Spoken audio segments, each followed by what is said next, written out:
দুপুরবেলার মেনু দেখো।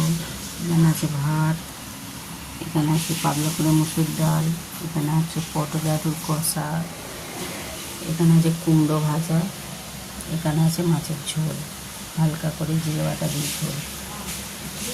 দেখো কাঁচকলার কোফতা বানাচ্ছি। দেখো বড়াগুলো ভেজে নিয়েছি। দেখো এখানে আলু ভেজে নিয়েছি, বড়া ভেজে নিয়েছি। বড়ার মধ্যে দেওয়া আছে ডিম, পেঁয়াজ, আদা, রসুন, বেসন, কাঁচকলা, আলু সব একসাথে মিক্সড করে বড়াগুলো তৈরি করে নিয়েছি। এবার তরকারিটা বানাবো। ভাজাগুলো ভেজে নিই, মশলা করতে দিয়ে দিয়েছি। পেঁয়াজ আর টমেটো, কাঁচা লঙ্কা দিয়ে ভালো ভালো করতে দিয়েছি। এবার দিয়ে দেবো স্বাদ মতো নুন,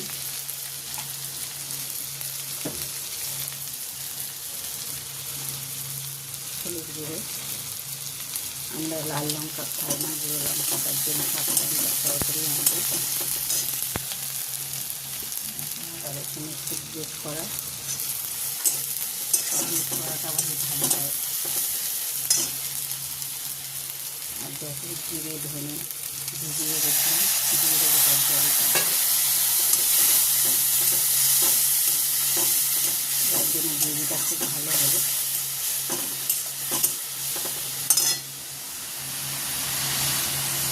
আর এখানে দেখো করে রেখেছি গুঁড়ো মশলা। এতে অনেক রকমের মশলা আছে, 5-6 রকমের মশলা। এটা নামানোর আগে দিয়ে দেবো।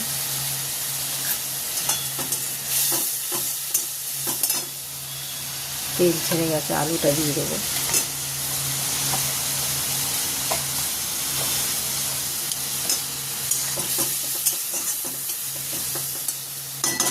আলুটা দিয়ে একটু চাপা দিয়ে দেবো, সিদ্ধ হতে দেবো।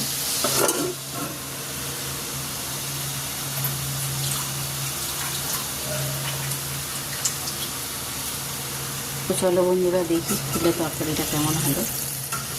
দেখো তেল ছেড়ে গেছে, একদম আলু সিদ্ধ হয়ে গেছে, একদম আলুটা সিদ্ধ হয়ে গেছে। দেখো আলু সিদ্ধ হয়ে গেছে, তেল ছেড়ে গেছে।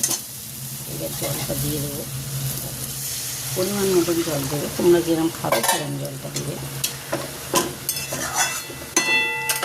এবার ভেজে রাখা বড়াগুলো দিয়ে দেবো।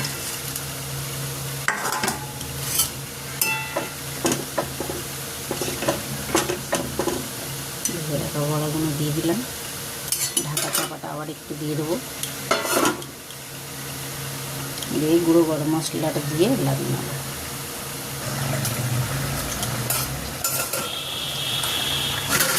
দেখো বন্ধুরা তরকারিটা কত সুন্দর হয়েছে, খেতেও কিন্তু খুব সুন্দর হয়। দেখো এই যে গুঁড়ো মশলাটা ছড়িয়ে দিলাম।